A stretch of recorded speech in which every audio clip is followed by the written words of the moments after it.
All right, folks, we are back here on WLTH 1370 AM.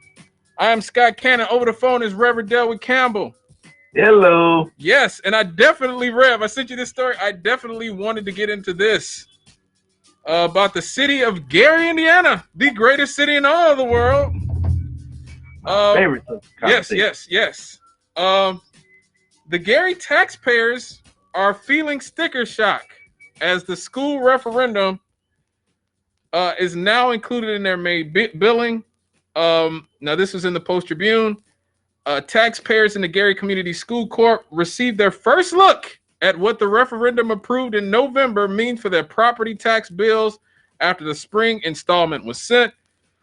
Calumet Township Assessor Jackie Collins and Edward Golson, Chief Deputy, said the office has been receiving calls and visits from taxpayers about the property tax bills.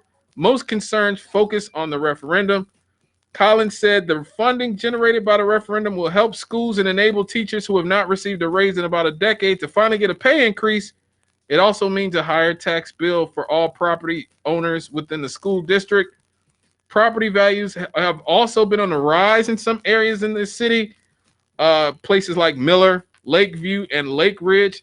Where's Lakeview and Lake Ridge? I've never heard of Lakeview and Lake Ridge. I'm just gonna be real with you here. Me either. Is Lake Ridge the area out but like west, Well, I'm like probably Ridge Road before you get to Klein Avenue or something? I'm gonna Google it. I guess. I'm gonna lay. I guess I'll Google it while during our conversation. But yes, the pair say increases in assessed tax values are being fueled by investors purchasing properties at bargain prices, fixing them and reselling them for a profit. Some properties have also been undervalued, which is evidenced by the selling price of neighboring properties. Griffith is also experienced assessed value increases for the same reasons, but obviously they didn't have the referendum.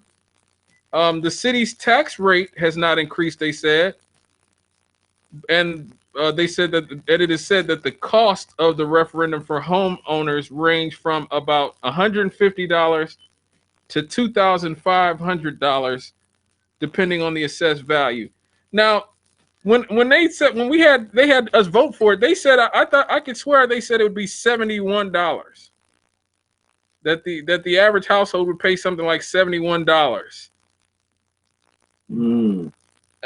That's what I could swear I read in one of these in one of the articles supporting it, that it would be about $70 per household. Yeah, I didn't believe that in the first place. So what? So I'm gonna tell you why I didn't believe it. Yeah, because they based that on the presumption that everybody would pay their taxes. Because remember, we've got the bill, the debt. Once the debt was approved, you got to come up with the money. So if you can spread that debt amongst everybody, okay, maybe. But I knew that there were going to be people who wouldn't pay their taxes. I knew that there would be people who would walk away from their properties that they just bought, because they thought it was a great hedge for whenever the turnaround might come. And they're not going to pay their taxes. So it's going to end up falling on the few of us who have the habit of paying our taxes, which will be mostly the people who have mortgages. Right. But that bill has to be paid. It has to be paid within a certain amount of time. And so I knew it was going to creep up, and it was going to be after it was approved, and that's why I didn't support it. Oh, okay. Right. Lake Ridge is actually Black Oak. Okay. Black Oak and what appears to be Ross Township. So I guess that is technically Gary, Indiana still. But but now that we have to deal with this referendum and the fallout from it, what do you think that the taxpayers now have to expect out of the Gary Community School System? I think honestly, they should have been expecting the same thing all along. Right. But it never, okay. I'm going to indulge this just for a moment. It never should have gotten to this bad a state in the first place. Right. But we allowed that to happen. So the residents of Gary allowed the school district to slide. Because we didn't hold anybody accountable for it. Right. When it first started flipping off the, start going on a bender, start going on the deep end. When it first started, the first step, we should have been right there because we knew what good schools were like. We lived here. We went to good schools. We knew what they were like. We know what good parent-teacher relations were like. We knew all these things. Mm-hmm. And we let it slide until it slid off the road. And now we want to scream bloody murder about it. But we could have stopped this 20, 30 years ago. But okay, now, having gotten over that rant, what should we expect now? Well, we bought an improved school district, so that's what we need to expect. We have no choice. Mm-hmm. This is what we signed on for. We mortgaged our futures, so now all we can do is say, you better give us what we mortgaged our futures for. Right, and that's what I was thinking. Like I was wondering, does this mean that there will be? Oh, we have a caller. Hold on, caller. I just wanted to say this. I wonder if that means there will be a more engaged population now with the school system, because now they're like, hey, I just gave you guys $1,000, so I just gave you guys $100, $200, they're taking more of my fixed income, because a lot of the people who a large percentage of our taxpayers are people who are older and on a fixed income. So a lot of these people don't even have kids in the schools, and if they had kids in the schools, they were a long time ago.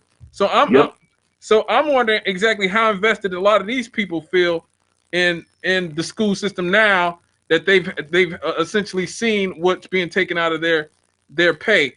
Let me get this caller. Maybe this caller answer this for us. Hello, caller. What's on your mind?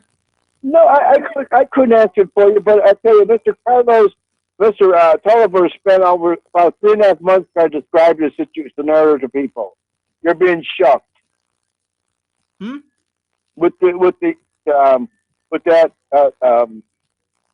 that money we were being fleeced of. Right. The average folk. I mean, what's the average income in Gary? I don't know. Less than $20,000 a year.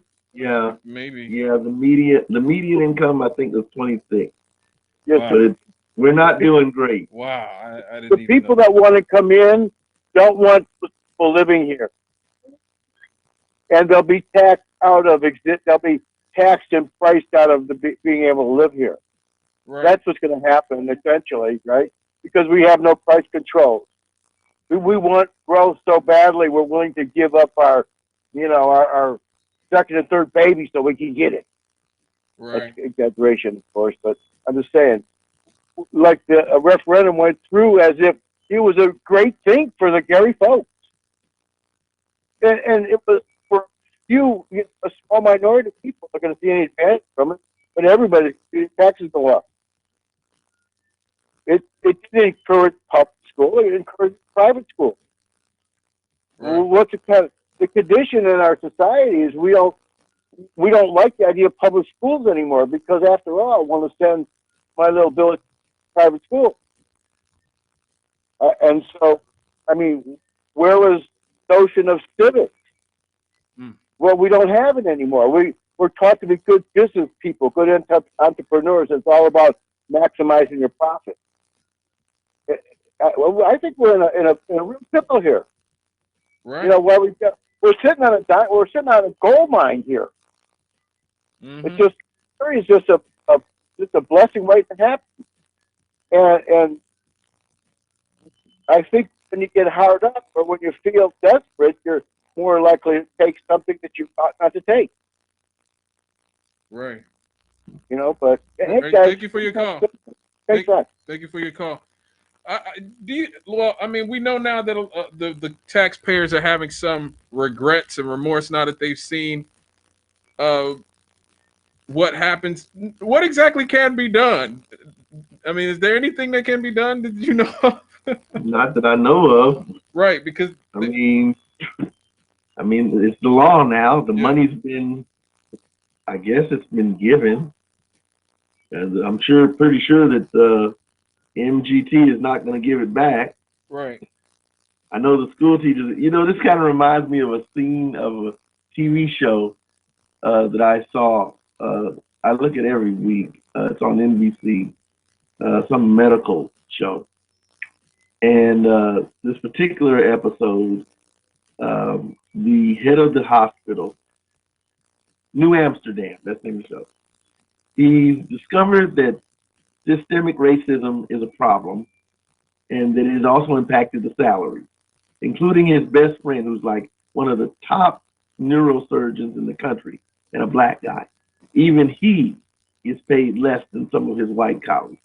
And so he gathered all the white surgeons and doctors and everything together, said, okay, we've got a problem. This is how we're going to solve it. All of you are going to give back 10% of your salary. And you know what those doctors said? Hell no. Exactly. Why should we give it up?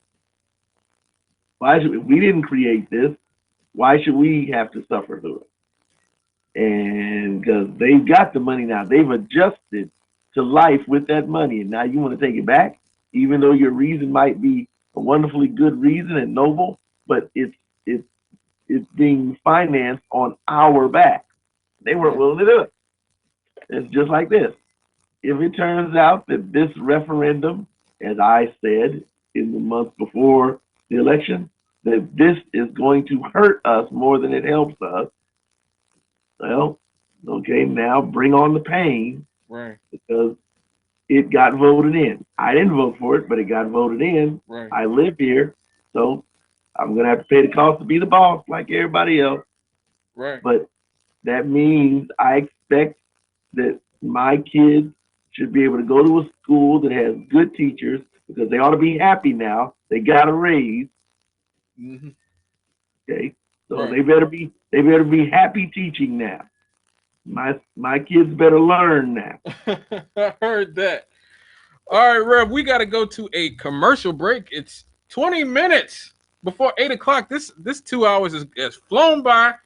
We only in here for another 20, so please give us a call, 219-885-1371.